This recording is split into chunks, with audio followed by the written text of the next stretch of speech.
Big Mac, Nizzy toujours dans le game. J'suis avec Isha sur ce shit. T'aimes ou t'aimes pas, c'est le same. La mielerie pour un big hit. Frère, on teste pas les sensei. Les premières avances des maisons de disques, ça paye nos déboires judiciaires. On sait même pas ce que ça implique. On signe les contrats et on se vend pour une misère.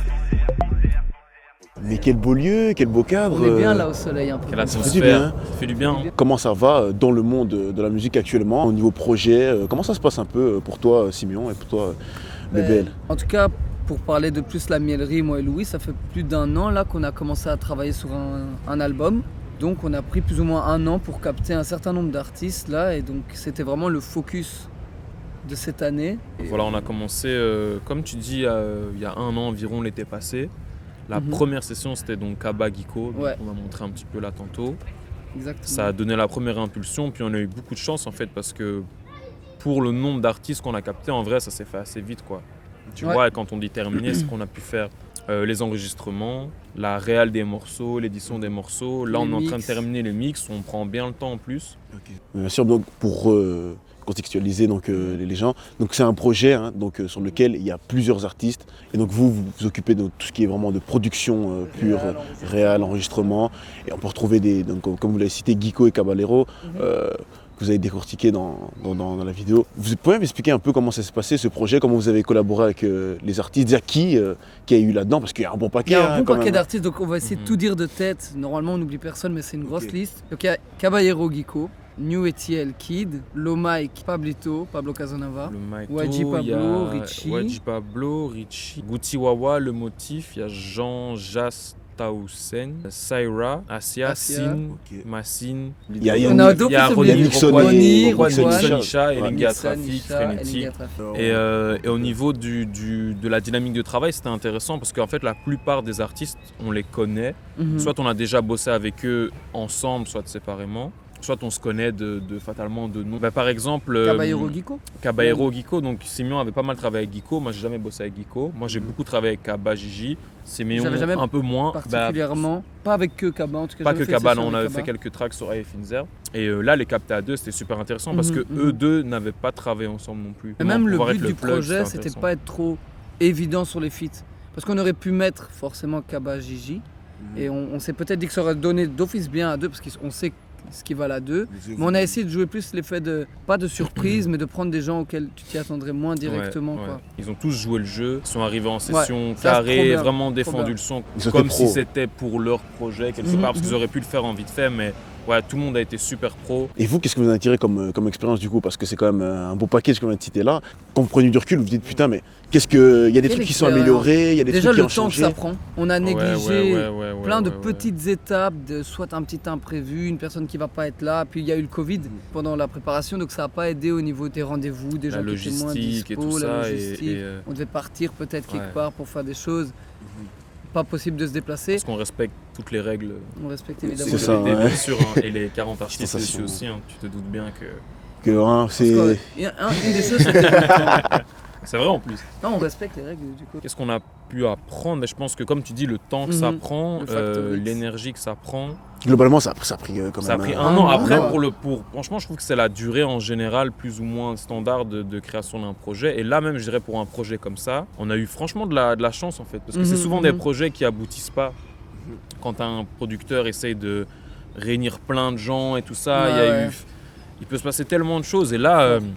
je pense qu'il y a une bonne étoile qui s'est passé un truc. Quoi. Après, je pense qu'on a travaillé pour, tu vois, c'est des gens avec qui on bosse depuis pas mal d'années aussi, tu vois, on leur a donné aussi. Donc ça nous a poussé à mieux travailler, je pense, en équipe. On s'est beaucoup plus vu. Bien sûr. Je pense qu'on a appris encore plus à se connaître. Puis on a d'autres membres qui s'occupent de la mêlerie avec nous. Tu vois, on n'est pas qu'à deux, donc on a notre manager. Il y a une structure. Il y a Pierre Pierre Lux qui s'occupe de tout ce qui est community marketing, marketing manager.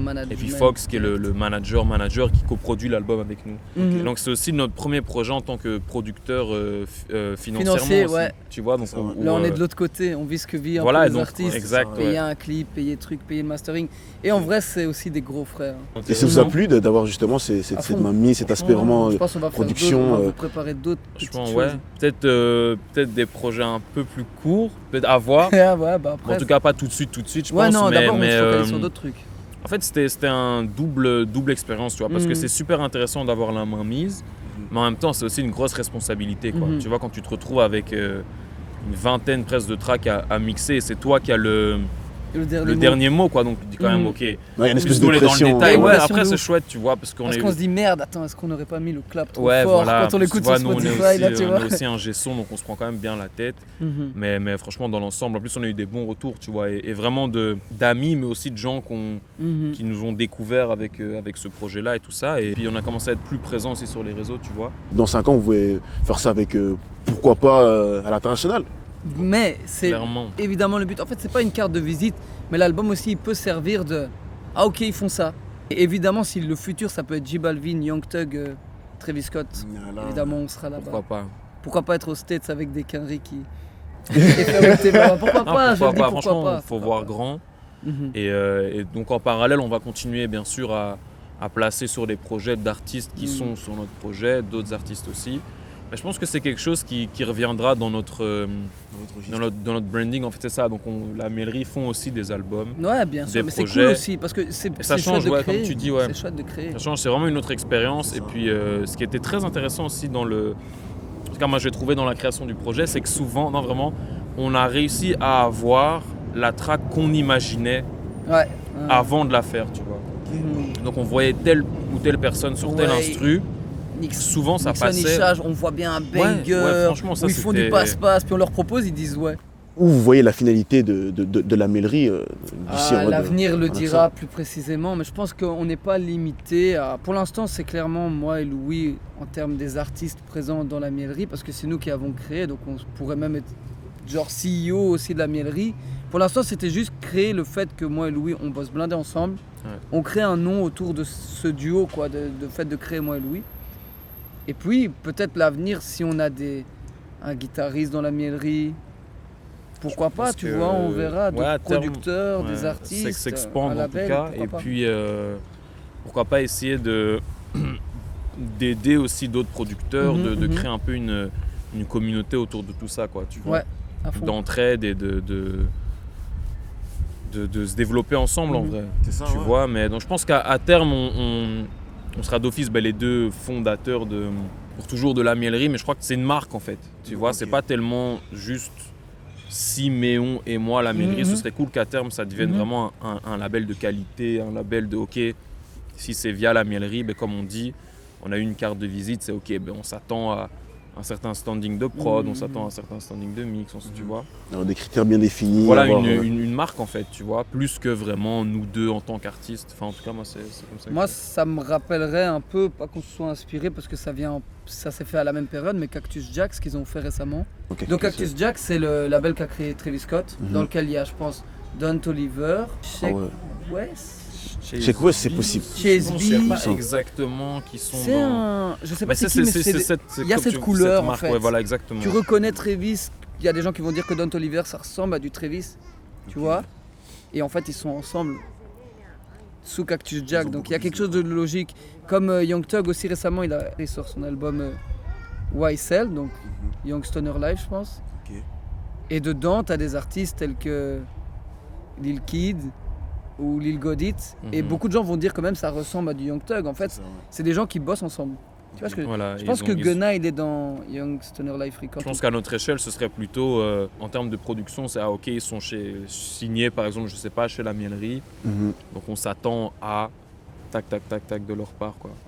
En tout cas, cet aspect vraiment d'encadrer des artistes, ça vous plaît bien. Musicalement des artistes, mais je crois que c'est accompagner et pourquoi pas des producteurs, des artistes. Qu'on puisse s'affilier en fait à d'autres gens aussi, pas rester qu'à deux tout le temps pour représenter la Mêlerie. En tout cas, c'est ça. Si ça peut s'expandre et devenir un putain de label, pourquoi pas. Mais les gars, merci, c'était très lourd. C'était très lourd. On est ensemble, les gars. Yes. C'est à toi. It's in the box. Dans la party, tu trouves pas mon jeu dans ta gueule.